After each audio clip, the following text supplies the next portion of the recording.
My child, when I dwelt among men, they wondered, and were astonished, that with each, and all of them, I dealt with so great a simplicity. But, it was a secret of my heart. For my heart is simple, loves God, and, by the same love, all besides, holding one in all, and all in one. This simplicity of heart, which I show to men, is the image of my spirit, charity, undivided in itself, busied, with many things, itself ever one. Loving God, and men, in the same spirit, contemplating human misery, and prosperity, averting evil, and promoting good, perfecting various works, supporting the different characters, and dispositions of persons, passing, in one, and the same manner, through varied, and manifold circumstances, and all this, in the same spirit. By this most pleasing virtue, men were wonderfully moved. For never had they beheld, nor even conceived, in their mind, so great a simplicity, united with so great a dignity, so uniform a kindness, allied to so wonder-working a power. In me, there was no duplicity, nothing feigned, no affected loftiness of speech, no artful manner of acting. The ingenuous frankness of my soul was apparent to all. My actions reflected, as it were, like a mirror, the sincerity of my heart. Hence, my child, men came to me of their own accord, and poured out their hearts before me. Even little children ran to meet me, and I suffered them to come to me, so that men wondered. I spoke to them with kindness, I blessed them, I filled them, all joyous as they were, with the love of virtue. By my example, learn to make use of a holy simplicity, in regard to your neighbor, which consists in drawing your thoughts, words, and deeds, from one divine charity, and in referring to the same, the thoughts, words, and deeds, of others. In my heart, the center of charity, is every neighbor, to be viewed and loved. Whoever views his neighbor without my heart, easily divides his heart among various, merely natural affections, or compounds it, by means of motives or intentions, partly human. But he that views, and loves men in the charity of my heart, he, with a single eye, sees one in all, he, with a pure affection, loves one in all, he has his heart, neither compounded, nor divided. Thus, then, be simple in viewing, or thinking that which is your neighbor's, and do not divide your heart, by rashly judging. Who has established you, a judge of your neighbor? Where is your right, to condemn him? How dare you to cast off, by your judgment, one, whom I shield with my heart, whom you are bound to love, as a brother, who, in my sight, may be, now or hereafter, better than yourself? If you judge rashly, my child, you are inexcusable. For, if you so condemn another, do you not condemn yourself? By rashly judging him, guilty of a fault, you render yourself guilty of a fault. Do not, however, confound a suggestion with a suspicion, nor a suspicion with a judgment. A suggestion is an evil instigation, which does not depend on man's will, and therefore, unless willfully indulged in, is blameless. And what is suspicion, except, from some doubtful signs, to think, and hold something as probable or truth-like? But judging is, from a sufficient reason, to decide and believe, something as certain. Therefore, when there is a sufficient reason, for suspecting or judging, the suspicion and the judgment, are assuredly neither rash, nor culpable. And if a sufficient reason, to suspect or judge, be wanting, without its being remarked, the error is invincible, and guiltless. If, however, the care of others, be committed to your charge, it is not only lawful, but also necessary, whenever probable signs of evil are given, that you have suspicion concerning those who are subject to you, that thus, you may prudently remove the evil, if any be found to exist. For the rest, my child, whatever sign, word, or deed, you observe in your neighbor, take it, ever in good part, if by any means, it can be excused in your mind, do so. But if you see that it can in no manner be excused, correct him by a word of charity, or by a sign of disapproval, if prudent allow it, and certain fruit is expected. Oh, my child! The holy simplicity of charity thinks no evil, neither is it grieved, because it is a mistake, when innocently it judges well, even of what is evil. Be simple in speech, my child. Do not divide your heart by means of the tongue, as does the world, which, satisfied with outward appearances, boasts foolishly of the art of feigning and dissembling. You, from the treasury of a virtuous heart, with simplicity, present good things to your neighbor. Far removed, therefore, from your conversation, be all artfulness, all duplicity, all craftiness, whereby your neighbor may be misled with fallacies, or rendered distrustful, through fear of some concealed untruth, or scandalized by the evidence of implied wrongfulness, or, lastly, be made to suffer harm on account of his credulity. My child, whatever your lips utter, let it also be the sentiment of your heart.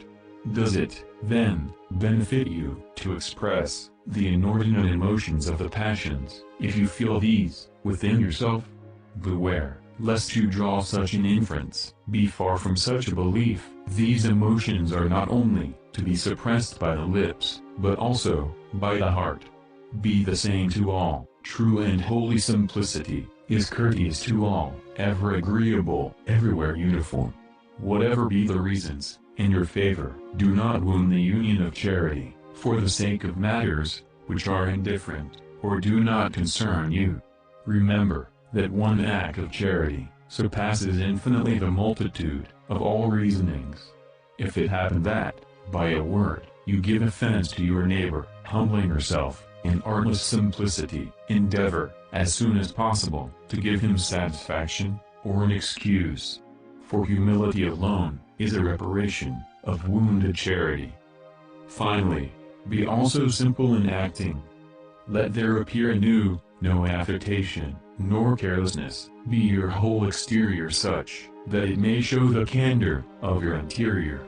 Let all things that regard your neighbor be done in charity, which, although it is one and single, yet possesses many and various acts.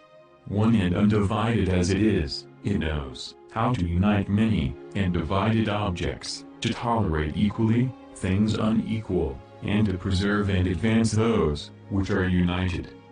My child, if you have truly learned the simplicity of my heart, you will, with ease and sincerity, show a yielding charity to all, becoming honor to everyone, being so disposed, as inwardly, to give the preference to others, and willing, with one and the same divine love, joyfully to render service to each one, according to his position.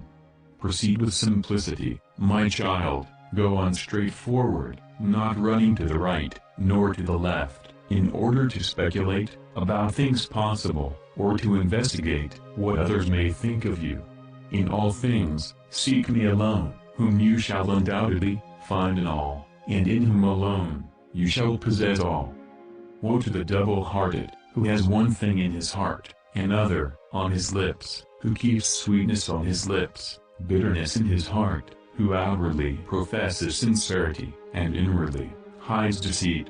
The heart that enters the path of deceit shall meet no happy issue. It shall find neither the path to my heart, nor the road to the heart of the neighbor. It shall stray to its own confusion. Duplicity shall one day be unveiled, and the hope of the hypocrite shall perish. But blessed are the simple, for theirs is a secure peace. I say it again, blessed, because my conversation and familiar intercourse is with the simple. He that walks in simplicity walks confidingly, and shall be safe. Beware, my child, lest, by following simplicity, you dash yourself against imprudence. Holy simplicity is artless indeed, because it is holy, but also, because it is holy, it is also prudent. Be, therefore, simple as the dove, but also prudent as the serpent. Do not lay open your heart to everyone. Do not unveil your own affairs to your neighbor, except in so much as well-ordered charity demands. Whatever serves not for common edification, or is not of an ordinary kind, you suffer to be known to none, except myself, and to those that hold my place in your regard. Let not your heart be like a broken vessel, which cannot hold what is poured into it. If you cannot keep a secret, you are not only unworthy of the name of a disciple of my heart, but even of tile confidence of your neighbor, very unworthy of the secrets of friends, most unworthy of my own. Have you heard anything whispered against your neighbor? Let it die within you, it shall not cause you to burst, my child, neither shall it hurt you in any way. A talebearer shall defile his own soul, and be hateful to others. For he is a doubly envenomed tool of evil. To say the truth is not always lawful, but to tell a falsehood is never allowed. Prudence, therefore, is necessary, lest, by uttering what is true, or by saying what is false, you sin against charity and other virtues. Under such circumstances, my child, have you recourse to my heart. The unction of its charity will teach you in what manner you ought to proceed. Lastly, pray that you may obtain the spirit of holy simplicity, and cultivate a virtue, whereby you will render your intercourse with your neighbor grateful and profitable to yourself, as well as to him, and pleasing and honorable to me.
Hearken, my child, and receive my words.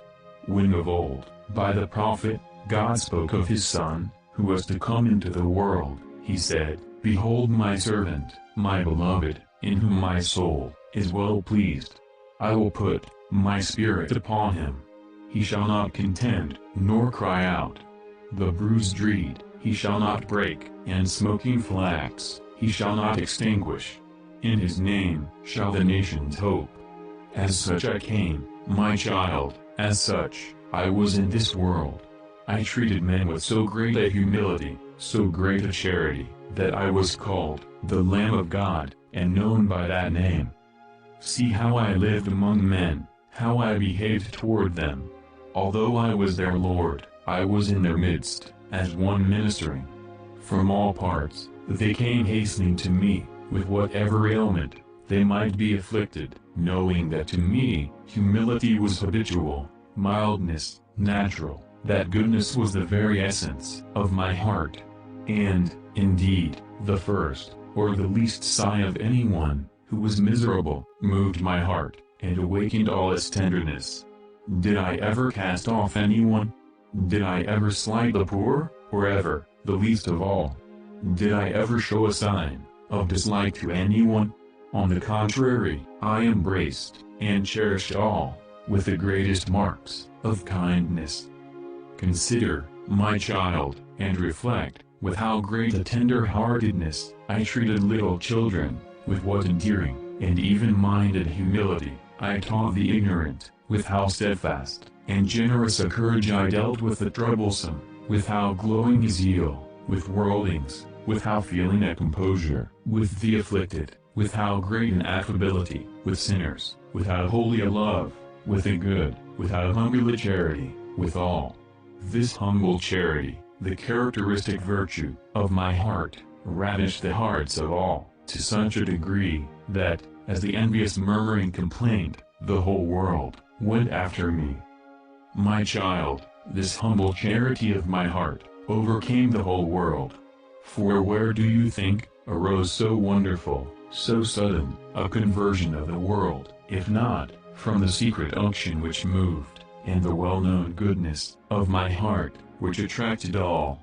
Behold, as the goodness of my heart became known, men hastened to me, from every place, out of every state of life, under every disposition of body and soul, and even now, they continue to do so, because they hear that the poor are not spurned by me, that the afflicted are not forsaken, that sinners are not abhorred, that the weeping Magdalene, the suppliant woman of Canaan, the praying publican, the apostate disciple returning, the penitent thief, my very torturers, that smote their breasts, are not cut off. My child, strive with all diligence to follow this pattern of life, this method of dealing with men, and to realize the same in your behavior as a true disciple of my heart. Some saints, perfectly imbued with the sentiments of my heart, so behaved that men could not deal with them without being led by their very appearance, as by an exact likeness, to an affectionate remembrance of me. You cannot deal with your neighbor in an indifferent manner, you will produce in him either good or evil.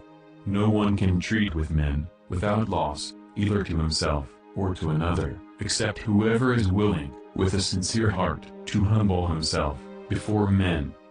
It is frequently necessary, humbly, to give up your opinion, if you desire to deal with others without disagreement. More often, you must kindly embrace things unpleasant to nature, if you wish to live with them without bitterness. When do dissensions arise among mortals? Is it not from pride, whereby one refuses to yield to another? When do bitter feelings come? Is it not from an inordinate self-love, which corrupts the very heart? Drive away pride from among men, and behold, with it, all human troubles will disappear. Next, expel self-love, and you shall see the delights of heaven reigning on earth. If you are truly humble, you shall captivate your neighbor, and if you burn with a pure charity, you shall carry him along, to make him use his efforts to run in the odor of virtues, which breathe forth so sweet a fragrance. Humble charity is mightier than all severity.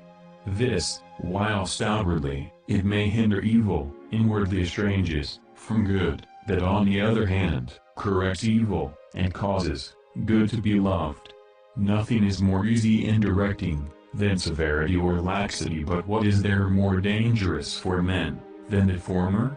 Or what more injurious to me than the latter? They that do not lead an interior life, and, therefore, suffer themselves to be guided by nature rather than by my spirit, are wont to fall into the one or the other excess. My child, if you are charged with the care of others, you should be, before all else, an interior person. Whoever is not such, how is he to be pitied, when placed over others? For he shall doubtless ill perform many things, and do harm to my interests, entrusted to him, and of all this, he shall give a reckoning. Woe to the religious community, whose superior is not an interior person. For behold, it shall languish in spirit, and fall away by degrees, since every community suffers most dangerously in its head, and hence, the individuals composing the same, suffer fatally in the heart, by no ordered affection, for creatures, the most dangerous disease, of individuals. If you hold my place in regard to others, you may guide, and govern them by my spirit, that you may, in them, and through them, advance my interests. If you act differently, you may, perhaps, promote your own interests, not mine, give satisfaction, to your own nature, and to that of others, but not to, my heart. If you are an interior person, animated with my spirit, your ways of acting, will be strong indeed, but full of sweetness, in manner. You will constantly, pursue the objects aimed at, until you attain them, but with that sweetness of charity, which, whilst it stimulates, never wounds, which, when it urges onward, does not embitter, which, employs 1,000 painstaking, to win, which, finally overcomes, but so overcomes, that the conquered one surrenders, by a voluntary act, and meritoriously. You will so make use of, my secret of governing, as not to require the same, of all, but, by the same spirit, to gain each of that which, regard being had to talents, strength, and other circumstances, could reasonably be obtained. You will know, how to take advantage of the character, of your subjects, and to employ the same, for its proper effect, and relatively, to the greatest usefulness.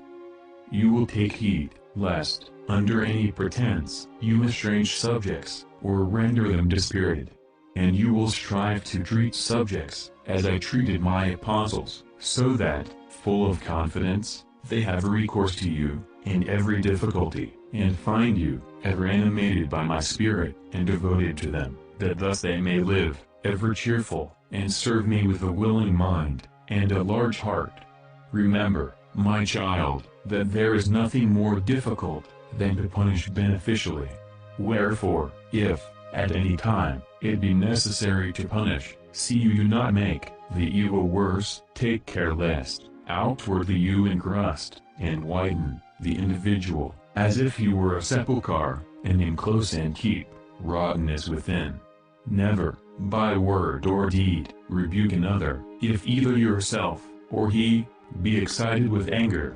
It will be sufficient to restrain, for the present, him that actually commits a formal sin. Delay the punishment, until you can prepare and administer it, without passion, and he, being now pacified, may accept, and undergo, the same with profit.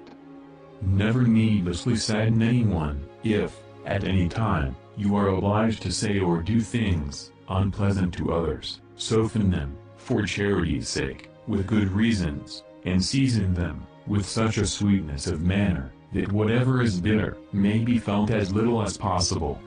If you are asked anything, which you cannot grant, show to him, that asks, how much you desire, that you are able, and how it grieves you, that you are unable to comply, and so he will go away, satisfied, and more edified, than if he had obtained his request. Do not, under cover of charity, entertain men with empty flatteries, or deceive them, by a certain politic astuteness. This manner of acting, is hateful to heaven and earth, for, unless it is grounded on truth, it is not charity, but deceit.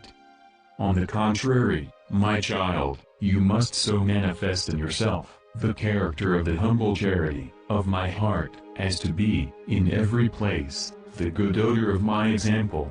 So, let your light shine before men, that they may see your good deeds, and glorify your Father, who is in heaven.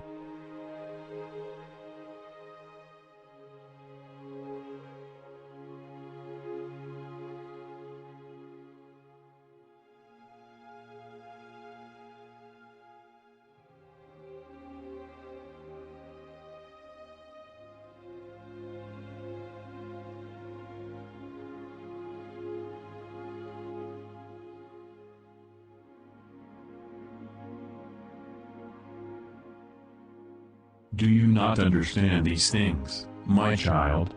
Know, then, and give heed. Things which are not required, nor serve for common edification, should be done in private, since they might become a stumbling block to thy neighbor, and dangerous to yourself, but those, which are common or necessary, are to be so performed in public, that the intention remains concealed, that thus, by your works, you may give good example to your neighbor, and, for your intention, whereby you seek to please me alone, you always desire secrecy. If, through divine love, you exercise humility and charity toward all, whoever they may be, you will assuredly be the good odor of my heart to all who shall see your example. And, although others should not profit by your example, you shall be no less dear to my heart. Blessed is he, my child, who by the example of a humble charity shall so shine before men, as to show that the goodness of my heart is to be loved and imitated. They that so explain me shall have life everlasting.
My child, so long as I was in the world, I was not of the world. I lived among the good and the wicked, neither had the prince of the world, nor its spirit, anything in me. Although I was incapable of sin, yet I made use of such things as might teach my disciples how they should keep themselves from the defilements of the world.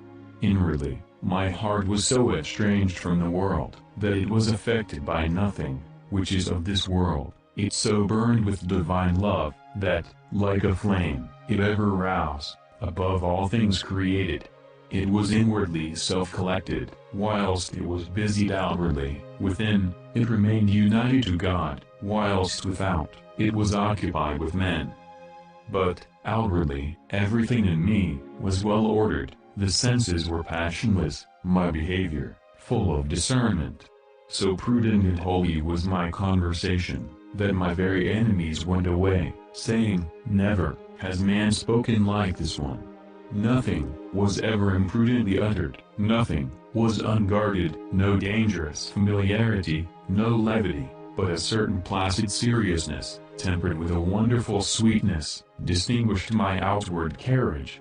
In me, everything was full of dignity, which inspired both respect and love, checked all forwardness, inculcated reserve, recommended virtue, withdrawing frequently from men. I took myself to prayer, although inwardly, I never ceased to pray. My child, if that you understand these things, if that you would imitate them, that you might live, without sin or harm, in this wicked world. To encourage yourself, look at the example of the saints, who, pressing my footsteps, lived indeed, with their body in the world, but with their heart uplifted far above the world. The world harmed, did not harm them, because they loved nothing of the world. On the contrary, it was useful to them, because, the more they perceived the banefulness of the world, the more highly they valued the divine friendship, and the more they cherished the same. Whatever they beheld in the world, they despised and rejected, as offscourings, that they might enjoy the blessings of my grace and love. My child, if you will dwell in the ill world without hurt, first of all, let your heart be well regulated within. Let it be convinced of the utter vanity of the world, and abhor it. Let it be conscious of the inestimable price of my friendship, and adhere thereto. Accustom yourself forthwith to turn inwardly with your heart to me, so often as anything is offered to you by the world, and to utter these or similar aspirations. Besides you, what do I desire upon earth, God of my heart, and my portion forever? If your heart be rightly regulated, in this manner, you shall be little moved by whatever you may see in the world.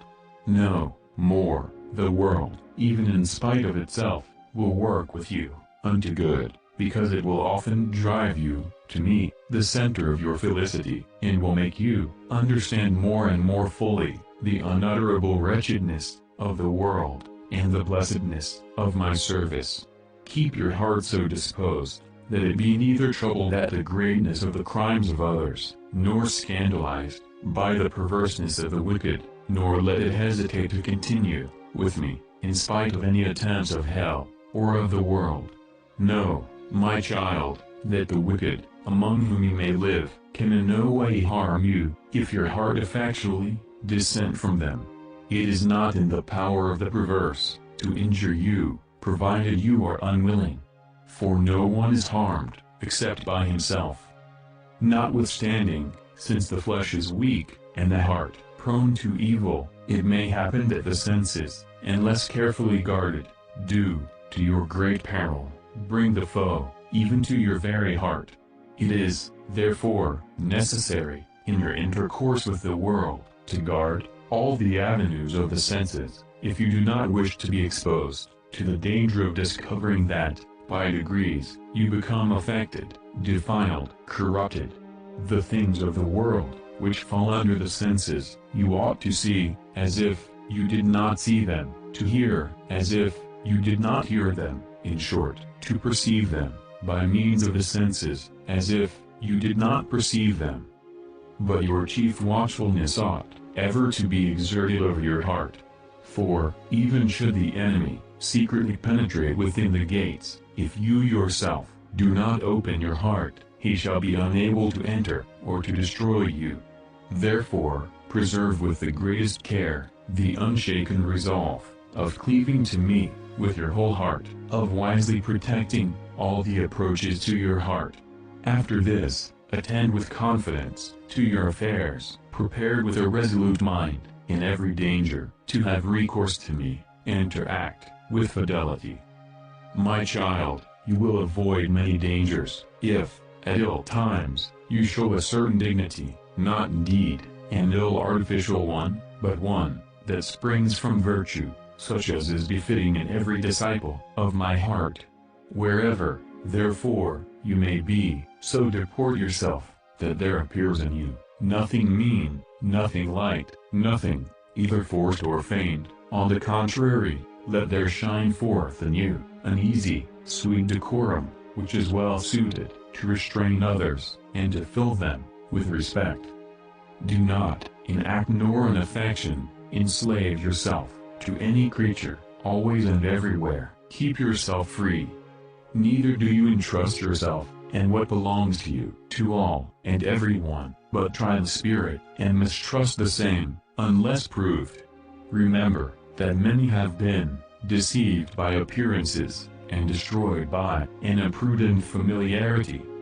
It will prove very useful, my child, to foresee the things to be transacted with the world, to consider carefully what is to be done, and in what manner, with what persons, you have to deal, and under what circumstances, in short, what means are to be taken, to succeed in the business, as well as to avoid sin.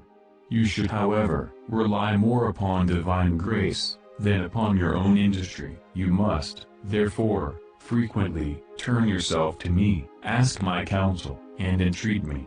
Yes, my child, in whatever matters you may be engaged, among what men whosoever you may be, you ought to behave, so to hold your heart free from creatures, that you may be able, at the very appearance of sin, with a pious and easy motion, to fly to me, and hide yourself far away from every danger in my heart.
When I, the Son of Man, comes, do you think that he shall find faith, not of any kind, but a faith lively, active, fervent, and yet, such a faith I ever required, and do require, of my disciples, because I am ever the same God, ever equally deserving, that they live for me, by faith.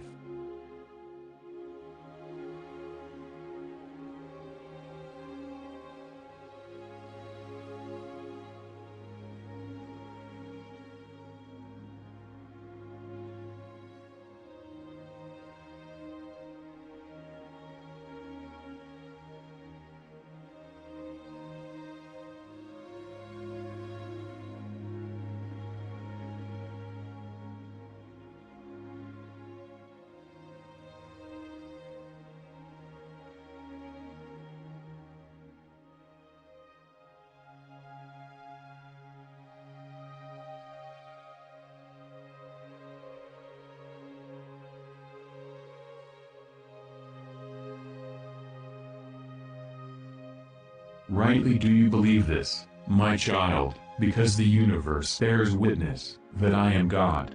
From the beginning, the patriarchs and prophets foretold me such, as such was I pointed out beforehand, by nature, and by the law, the end whereof I am.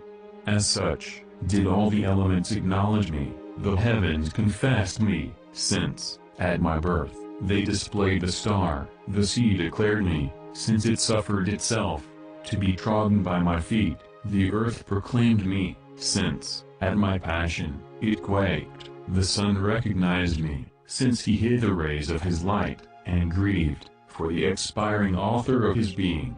The very spirits of hell acknowledged me as such, since they showed that, without my consent, they could assail not, even the vilest animals, and since they gave up the dead, whom they were detaining. The angels gave testimony of me, since, at my incarnation, they announced me, the Son of God, since, at my nativity, they proclaimed me to the world, as the Savior, since they ministered to me, during my life, since they showed themselves as witnesses, at my resurrection. There is another, who gave testimony of me, my Father himself, since he declared me repeatedly, his own beloved Son. Moreover, the Holy Spirit also gave testimony of me, neither does he cease so to do, since, by the enlightening, and motion of grace, and the outpouring, of his gifts, he draws to me, the hearts of men. No, more, my own works also, which I did, give testimony of me. For behold, it was by my power, that the blind were made to see, the lame to walk, the deaf to hear, that the lepers were cleansed, the sick healed, the dead restored to life. Now, all these things, my child, and whatever else is to be believed, to obtain salvation, by whom are they, infallibly, without danger of error, made known to you, if not by the Church, by whose mouth, I speak more clearly now, than I did of old, by the mouths of the holy prophets. Yes, truly, this is my mouth, which, when I open, I teach the multitudes. This is the instrument, by which I speak exteriorly to men. This is the last rule of the things, to be believed, unerring, and unalterable. This, finally, is the only Church, wherein is found the faith, by which the just live. Without faith, it is impossible to please me.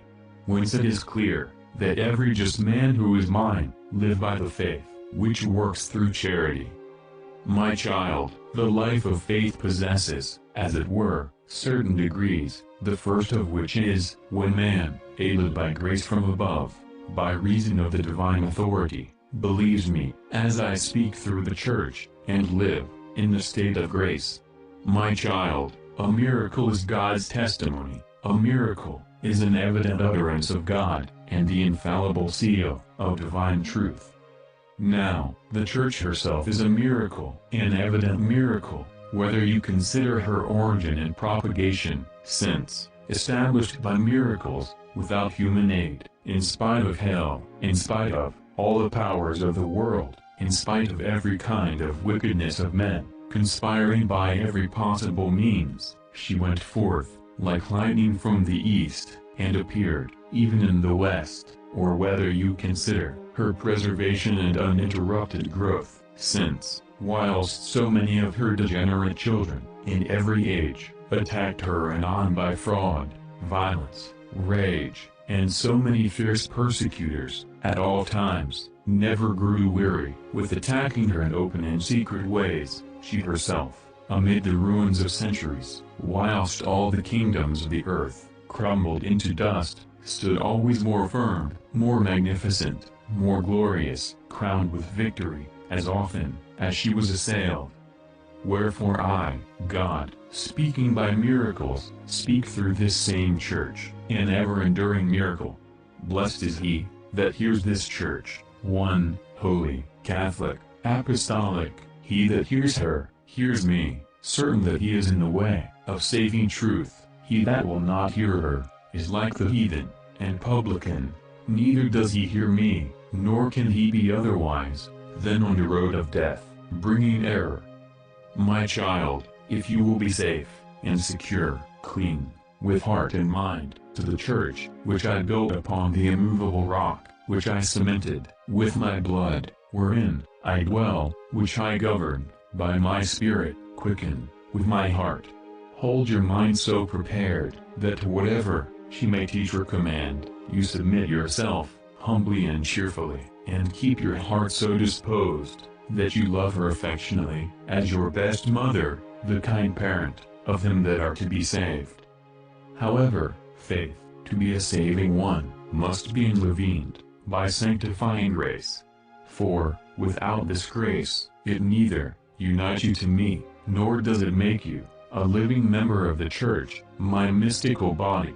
Therefore, it has been most truly said, that faith without works is dead. Although when grace is lost, by a sin not against faith, faith is not lost at the same time, and the faith which remains, is a true faith, even if it is not a living one. My child, keep with every care this gift of your God, divine faith, and make known the life of this faith, by works, done, in the state of grace. There is a second degree of the life of faith, when all voluntary acts, interior, as well as exterior, are animated by the principles of a living faith. He that has a lively faith, guides himself by the everlasting principles of faith, whereby he understands that he is created for a supernatural end, unending beatitude, with me, that all the inferior creatures on earth are made to help man in the attainment of this end. But in many persons, faith languishes, because they neglect to meditate on the truths of faith, being too busily engaged with the things that are of the world and the flesh. For, if these everlasting truths were well considered and received into the heart, doubtless, the things of God and of salvation would be loved, faith would be vigorous, and bring forth flowers and the richest fruits. My child, every disciple of my heart possesses and cherishes this lively faith. By it he shall live, cheered on by hope, and glowing with charity, and he goes and ascends from virtue to virtue. Many of them, whom I call to an uncommon holiness, I am wont to prepare gradually for a pure faith. This pure faith is the third degree of the life of faith. In this degree, man leads, by means of perfect faith, a life altogether supernatural, and, even in the midst of darkness and temptations, following under obedience, blindly, as it were, the torch of faith, he serves me faithfully, although he may not see or know whether or not he is serving me. My child, if, by my Spirit, you are led to this life, enter upon it with great courage, and follow, with a fearless heart, under obedience, the divine guidance.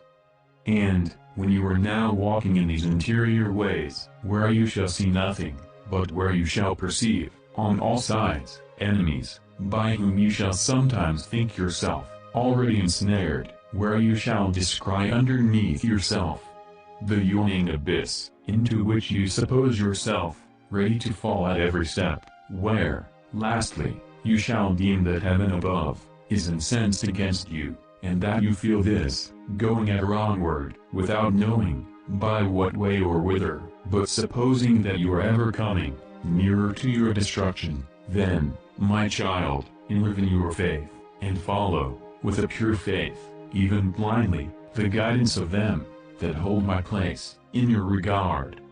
Let not your heart be troubled, my child, but cheer up your courage, and call to mind that you are walking in the way wherein the greatest saints have walked before you, who, had they not passed through the same, had never sanctified themselves.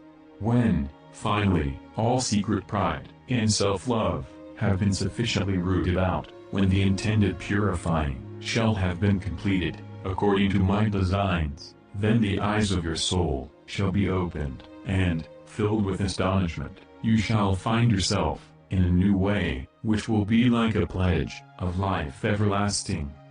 After this, my child, you shall live, as it were, in an uninterrupted serenity. You shall behold things not seen before. You shall rejoice as you have never rejoiced before. You shall understand and taste the secrets of my heart with a new relish, and you shall rather fly than walk to perfection.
come you all to me, have confidence. Him that comes to me, I will not cast out. Hope, therefore, in me, my child, and do not fear, because I, your Creator, have redeemed you, and called you. You are mine, and I am God, your Savior. My child, hope is the anchor of life. As the anchor secures the ship at sea, so hope makes the soul fast in me. All things present are done in the hope of things to come. The hearts of mortals, were hope taken away, would rest inactive. They would suffer all things to languish, all things to perish. Hope is the stimulant of men. It arouses their hearts and goes them on to generous efforts. Worldly hope, wavering and worthless, deceives and passes away. Divine hope, on the contrary, fixed and immovable, resting upon my infallible word, sustains him that hopes, and rewards him that perseveres. The former is wont to beget rashness, or dejection; the latter, a humble and steady greatness. Of this holy hope you need, my child, to strive courageously for the crown, and to bear it off, in spite of opposing difficulties. Live by hope, cherish reliance on me, with all of your heart. For in me is all hope of life, virtue, and holiness. The first degree of the life of hope is when man, with a sure reliance, awaits everlasting beatitude, and the means to attain to the same, through the divine assistance. My child, since my mercy is infinite, no one, in this life, should despair. A horrible sin is despair, a crime exceedingly insulting to my heart. Besides, what can be more hurtful to man himself? Despair causes him that stands to fall, does not suffer him that is fallen to rise. Nor, on the other hand, is it lawful to indulge in presumption. Far, therefore, be it from anyone to rely upon himself, and not upon me, who humbles them that presume upon themselves, and protects them that rely upon me. Take courage, my child, act manfully, do not lose confidence, which has a great reward.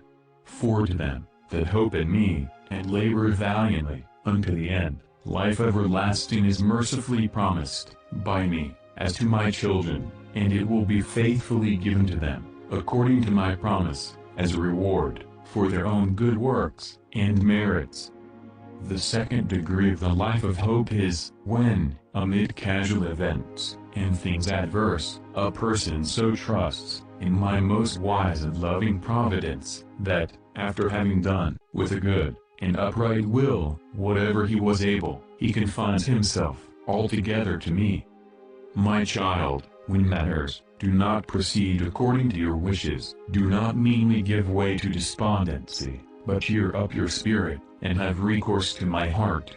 This you shall always find, the heart of the best of fathers. In it, you shall ever meet with sympathy, help, and inexhaustible goodness. Neither allow your miseries to lessen your confidence in me. The more miserable you shall feel, the greater reason you ought to have of mistrusting yourself, and of trusting in me. For, distrust in yourself, in order to be good, should beget a firm trust in me. Therefore, all distrust, which produces depression of spirits, or faint-heartedness, should be cast off, as a dangerous temptation. Throw yourself into the bosom of my providence, as a child, into the bosom of its parent. He shall not perish, who is in the arms of such a father as I am. It should certainly be a miracle, such a one, as never yet has been wrought, nor shall ever be seen, if my heart were wanting to them that rely upon its aid, or if it did not hasten to their assistance. Lastly, the third degree of hope is, when the soul, even amidst great obstacles, and arduous difficulties of every kind, trusts in me with a perfect hope, although she does not perceive, except upon principles of faith, any means of extricating herself.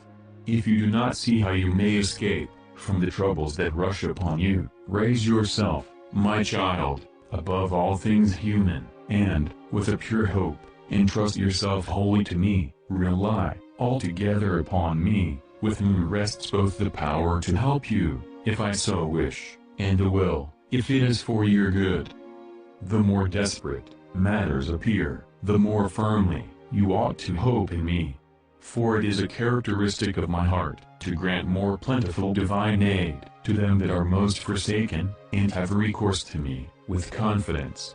Remember, my child, that I am wont to defend more stoutly those things which are more violently assailed by the demon, and to strengthen most powerfully that which the foe tries most to tear down. Courage, then, my child, what do you fear? You have God with you. Be valiant, act with confidence, advance boldly. If, wherever you turn yourself, you think you perceive a lower deep, keep yourself within my arms, repose upon my heart, resigned to everything.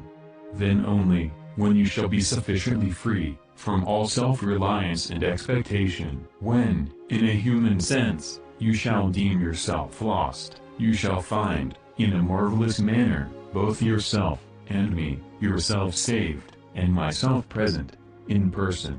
Thenceforth, my child, behold, new things loom up before you, your hope will be heroic, at the same time, and delightful, your confidence in me, full of consolation, with peace, ever enduring.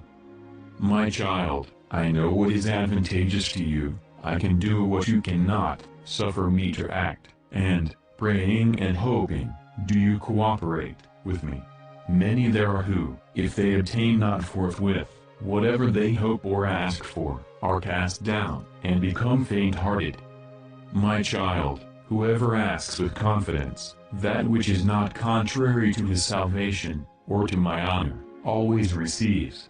For, either he receives what he asks for, or, in its stead, that which I know to be better for him, and so he receives, whenever it is good to receive. Sometimes, the objects asked are not refused, but they are delayed, that they may be given at the suitable time. And, because you think oftentimes, in a human manner, imagining that would be good for you which, however, if you had it, would not be good, and, since you know not, in particular, what, or how, things are better for you, therefore, you should commit yourself to me, and persevere quietly, in asking and hoping. There are that who, at first, surrender themselves wholly to me, and afterward, in certain difficulties, desire to provide for themselves. These, with my permission, are wont to become more entangled in those difficulties, that they may learn, in all things, to mistrust themselves, and to rely upon me. Who has ever vainly trusted in me? Who was ever disappointed in the hope which he placed in my heart? Behold, by hope, my mother obtained my first public miracle, whereby I changed water into wine. For, although she saw there was scarcely room for expecting the wished-for favor, yet, knowing my heart, she had confidence, and obtained what she desired. By hope was the woman, who was troubled with an issue of blood, freed from her long ailment. For she approached me with so great a confidence, that she said, if I shall touch only his garment, I shall be healed. And so, she was made whole. By hope did a woman of Canaan obtain consolation and relief in her affliction. Although her confidence and faith were tried, she, increasing in faith, trusted, and prayed, the more earnestly, that, pitying, I might help her. She trusted not in vain, she prayed not in vain. For she obtained what she asked. By hope, did Bartimaeus, the blind man, receive his sight. For he prayed with confidence, crying out to me, as I was passing by, and, when rebuked by many, that he should hold his peace, he cried out the more, Jesus, Son of David, have pity on me. Wherefore, pitying him, I opened his eyes, that he might see. By hope, was the leper cleansed. Lord, said he, full of faith, if you will, you can make me clean. My heart, thus appealed to, was moved with compassion, and, I said I will, be made clean. And forthwith, he was cleansed. By hope did Lazarus, poor and destitute, full of ulcers, cast off by the rich man, persevere, with holiness in suffering. For he looked up to his reward, nor in vain. When he died, he was borne by angels, into the bosom of Abraham. What more? None ever hoped in me, and was disappointed.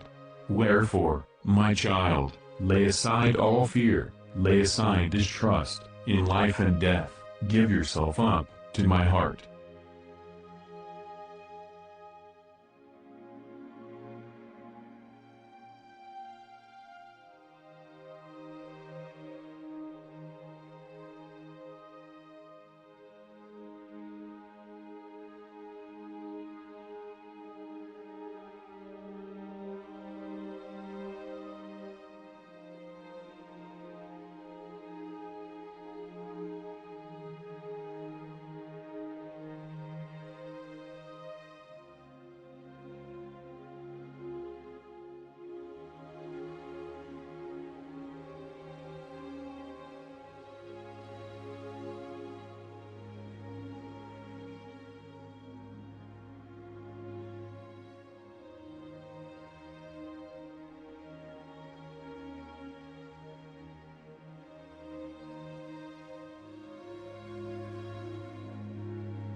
My child, you shall love the Lord your God, with your whole heart, and with your whole strength.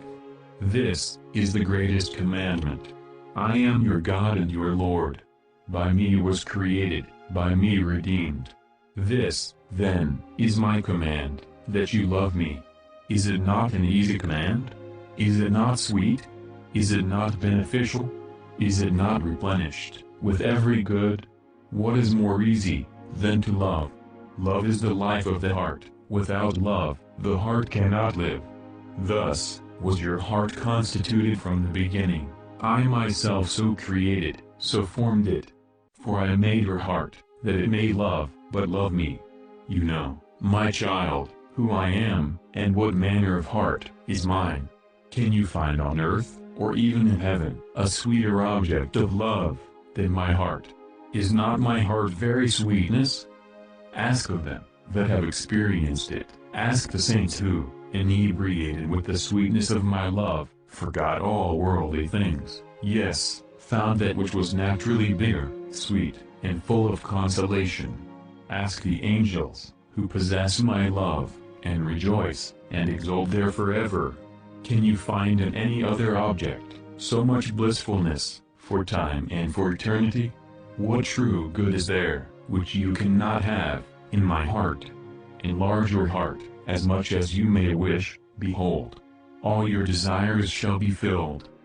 If peace is desired, if consolation, if virtue, if perfection, if security in life, and in death, if any other good, it is found in my heart, it is obtained, by loving me. Arouse your heart, my child, love, with your whole heart, cherish, with your whole strength, but love, but cherish me, thy every good. Let fear, which contains pain, disappear, let faint-heartedness, which fetters the heart, vanish away. Love, my child, and be free. Love and be happy. Live henceforth the life of love, as it benefits a disciple of my heart. The first degree of the life of divine love is, so to love me, with a love of preference, that you keep all my commands, which oblige under grievous sin, and that you would, for nothing on earth, deliberately transgress. any one of them. He that does not love me, remains in death. Life and death, divine love and mortal sin, do not dwell together, in the same heart. Deeds, are the proof of love. Therefore, whoever keeps my commands, the same loves me, in truth. By this, then, you shall know, whether you love me, if you keep my commands.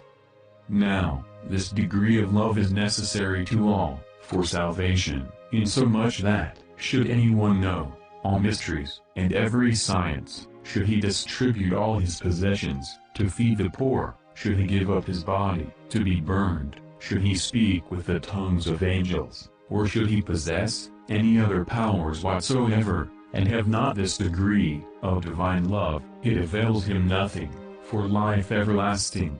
Here eternal salvation is at stake. He that loves father, or mother, wife, or children, brothers, or sisters, possessions, or life itself, more than me, is not worthy of me, nor fit for the kingdom of heaven. If you will enter into life everlasting, keep the commandments, avoid mortal sin, whatever efforts, whatever sacrifices, it may cost you.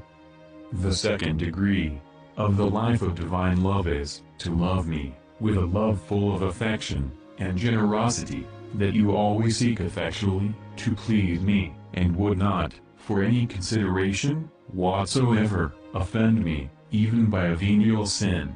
Assuredly, my child, if you possess a heart worthy of my disciple, you will always devote to me your affections, you will endeavor, before all others, to please me, and you will carefully avoid whatever you know to be displeasing to me. Tell me, what sort of a love it is which, for an empty glory, for a sensual delight, or for any other gratification of corrupt nature, does not hesitate, not indeed, to nail me again to the cross, but to mock me, to wound me, and to fill me with bitterness. If I did not love you better, if I were not more concerned about you, what, my child, should become of you? If, because such, and such other things, do not utterly destroy you, I did overlook them, I did not heed them, what should you have to undergo? And you long for peace, and for my intimate friendship, and for my consolations, and freedom from danger? Behold, even by venial sin, you obstruct the source of all these blessings. When arises your troubles, annoyances, anxieties, dangers, if not from this, that you are not willing to sacrifice, with a generous heart, those things which the divine love demands of you. You call me your God, you speak to me as your Father. No more, you style me your beloved, but, if I am your God, where is my honor? If I am your Father, where is your love for me? If I am your beloved, where is your affection? Where is your tenderness? If, formerly, you did so offend, if, formerly, you was all along, without affection for me, now at least, be zealous for the better gifts, and I will show you a still more excellent degree. This is the third degree of the life of love, of pure love, whereby you love me so perfectly, that you will, what I will, and what I do not will, you do not will. My will to be your will, and thus in all things, you are conformed to the divine will. This, my child, is the perfection of love, this is the true union of hearts, this is the life of the saints. This pure love will make you abhor the same things that I abhor, it will make you delight in the same things I delight. For pure love, true union, consists in an efficacious agreement of hearts. Whatever be your own sentiments, if you do not will and dislike the same as me, if you do not think the same with me, if, as far as the divine will requires, you do not embrace the same with me, your love is not pure, your union is not true. Be not troubled, however, my child, if you find it sometimes so hard to conform to the divine will, that you appear to do it, as it were, against your own will. By freely conforming yourself, although with difficulty, you will effectually that which I will. Since, unless you did so will it, you would not conform yourself, inasmuch as, no one can will against his will. When you perceive that the repugnance, which you feel, resides in the inferior part of the heart. My child, pure love directs all things to unity. Just as fire changes everything thrown upon it into itself, the divine will is the beginning, and the manner, and the end, of all things which it does or suffers. It transforms, in some way, all virtues into itself, and ennobles them by its own excellence. Whosoever loves purely, for him, every virtue is love, and love is every virtue.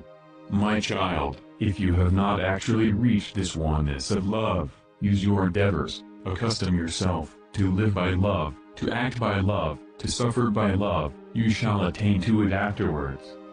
My child, love is holy love, which alone effects many things, replenished with sweetness, and works wonders. For it bedews what is parched, it heals what is wounded, it bends what is stiff, it warms what is cold, it guides what is gone astray. It is the light of hearts, the best of consolers, a delightful guest of the soul, a sweet refreshment. It is rest in toil, it is a tempering in heat, it is a comfort in mourning. It sanctifies and elevates innocent souls in a wonderful manner. Remember John, the beloved disciple, who, at the supper, reclined upon my breast, how, entranced with love, he winged his flight, as the eagle. Remember Martha, who ministered to me, how, inspired with love, like the heliotrope, she was ever turned toward me, exhaling the fragrance of every virtue. Remember the holy virgins consecrated to me, how, raised by love, above all things of the world, they became a spectacle, wherewith God was delighted, at which the angels rejoiced, whereby the hearts of mortals were moved toward me. No, more, this same love covers a multitude of sins, destroys them, and of very sinners makes saints. Witness the Magdalene, who, by purity of love, was changed into a new creature, loving, with seraphic ardor. Witness Peter, who, making amends, by love for his denial, became the prince of the chosen apostles, the shepherd of my sheep and lambs, the guide of holiness. Witness Paul, who, transformed by love, glowing with love, ran through the world, like a fire, among the dry stubble, and spread the flames of love among all nations.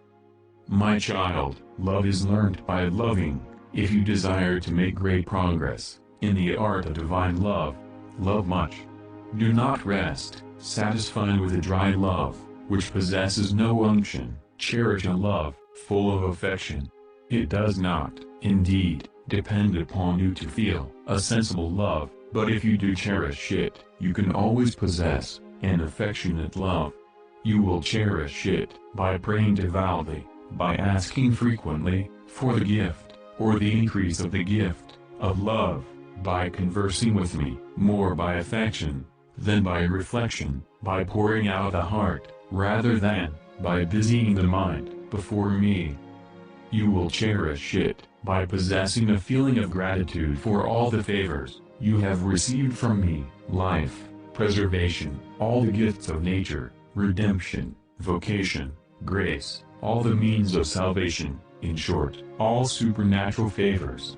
You will cherish it by having ever present before your mind, how greatly I have loved you, how much I have done for you, how much I have suffered for you, what I have given for you, what I have prepared for you, in time and eternity, how mercifully, how kindly, how gently, I have so often, specially dealt with you. You will cherish it by remembering who and what I am, in whom the angels and saints in heaven and the elect on earth ever find their blessedness, who, as heaven and earth and all things there contained, cry out with one consent, deserve to be loved with your whole heart, with all your strength.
Behold, my child, I have done all things well.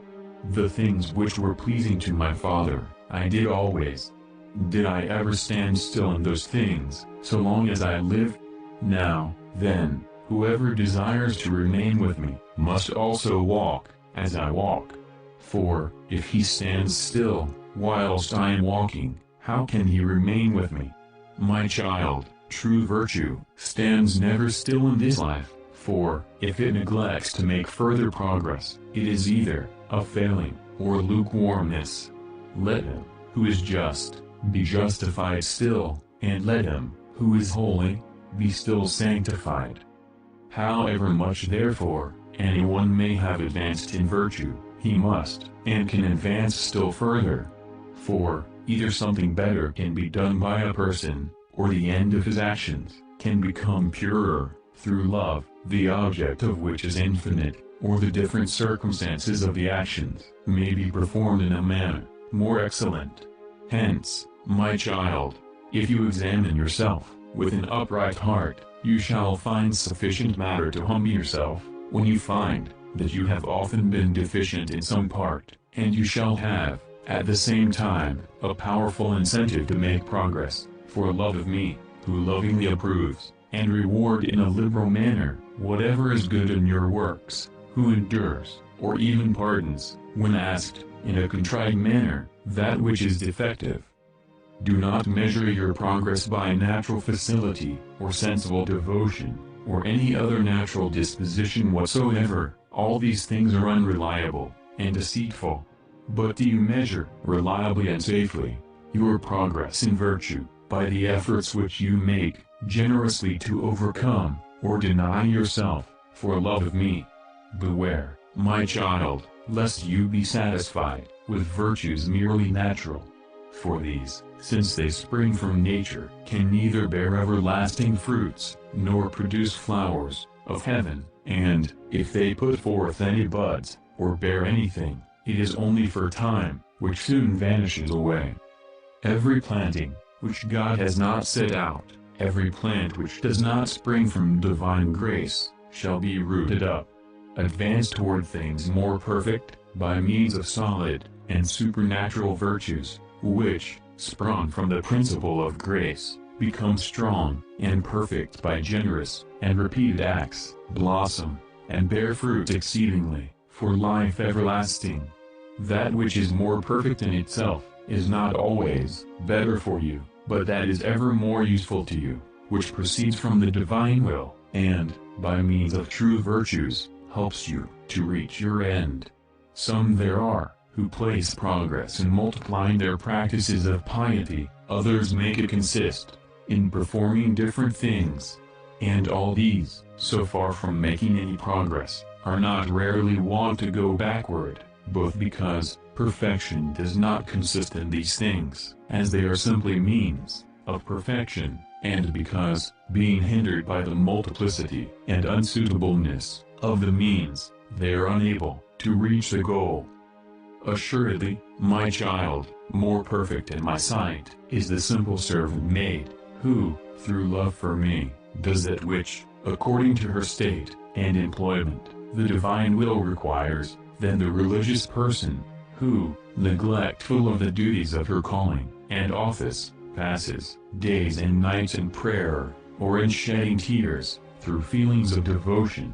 If you desire to perform your employment properly, first of all, esteem and love it, not because it soothes your inclination, but because it is the divine will, which renders even the least things, both excellent and precious. For, unless you esteem the same, you will not long love it. If you do not love it, you will not long discharge it properly, because, when the understanding and will do not help, but rather oppose you, you cannot long act, and suffer, in a befitting manner. Again, do not have for object, nor seek in, or by it, yourself, or the gratifications of nature, but me, and the fulfillment of my will. Moreover, perform all the duties of your employment, firmly indeed in the action, being intent on attaining the end, according to the divine good pleasure, but gently, in the manner, remaining ever tranquil, in the use of the means. Lastly, accustom yourself to do all things belonging to it, for love of me, who am present, and ready to direct, and help you, in particular circumstances. Thus you will perform all more easily and securely, and persevere in so doing. But whether you fulfill the obligations of your state, or apply yourself to spiritual exercises, let your chief care be to do all this well. Here lies the fruitful field of genuine virtues, here is the plentiful harvest of true merits. If you neglect this, remember that all other extraordinary things are deceitful. Neither miracles, nor prophecies, nor ecstasies, nor other gifts, of what kind soever, should you possess these, are able to sanctify you. My child, if you are really solicitous about your progress, you must will it efficaciously. For perfection, and progress therein, after grace, cannot come, except from a heart that wills it. If your heart does not will efficiently, no means shall ever be able to make you perfect. You cannot come to me by compulsion, but only by affection.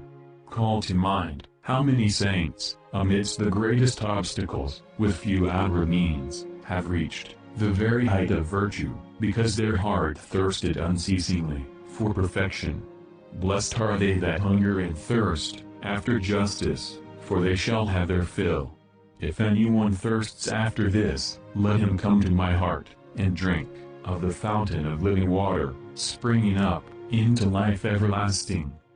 Come, my child, and taste at this fountain, how pleasant it is to serve me by love, and as, after tasting honey, all other nourishment seems lacking in sweetness, so, when you have once tasted the sweetness of my divine love, all the food of corrupt nature will become bitter to you.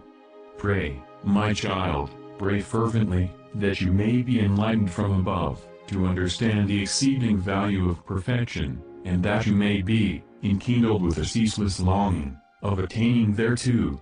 Frequently, also, call to mind how many and what powerful incentives urge you on to greater perfection.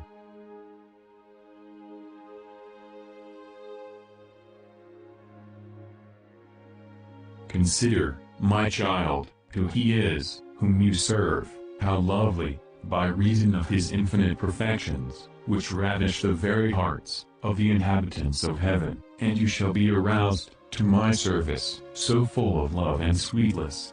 Remember the favors of every kind, which I heaped upon you, through pure charity, and, if your heart has not lost all sense of feeling, you will love me, in return, with singular gratefulness.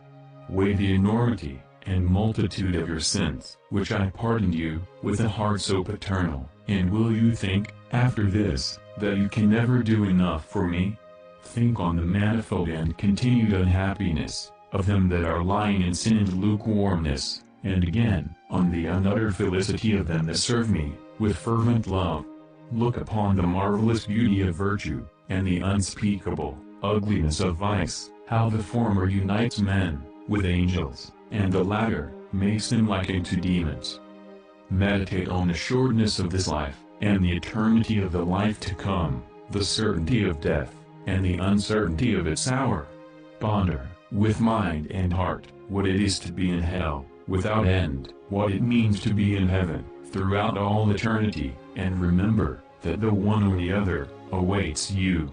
My child, if you do frequently, and attentively, consider these things, so as to keep them ever fresh before you, you will hasten on to further progress. But in many ways, is a person turned away from progress. For the most part, however, he begins to go astray, either because he suffers the love of me to grow lukewarm in his heart, by neglecting the fervent practices of an inward life, or because, for the sake of indulging nature, he refuses to overcome, or deny himself in something. There are some, who do not, indeed, forsake the road of progress, but who, in various ways, retard their successful career. In this manner, do they stand still, who, whilst they should be hastening onward, squander their time, in looking, with self-delight, over the distance which they have already passed. My child, forget the things which are behind, being certain to whom you have entrusted them, and pass over the remainder of your journey, with unwearied steps. They, also, are hindered from advancing, who proceed so cautiously, that they appear desirous of examining, at every step, where to set their foot.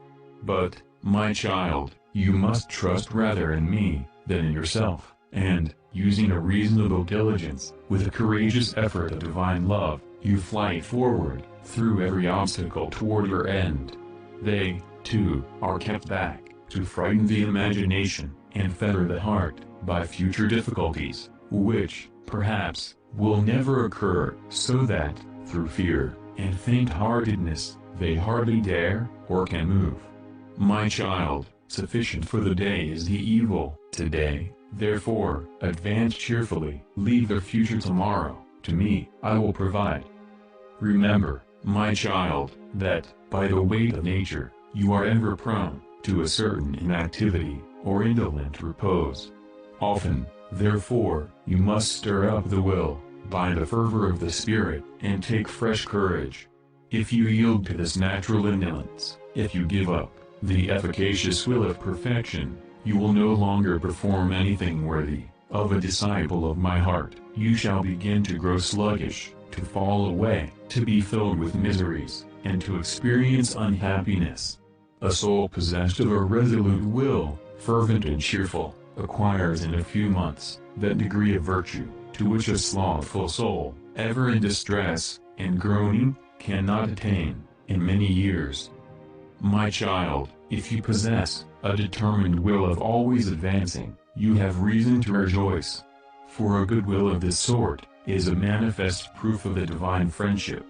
And this is the sweetest and, at the same time, the most solid, of all consolations.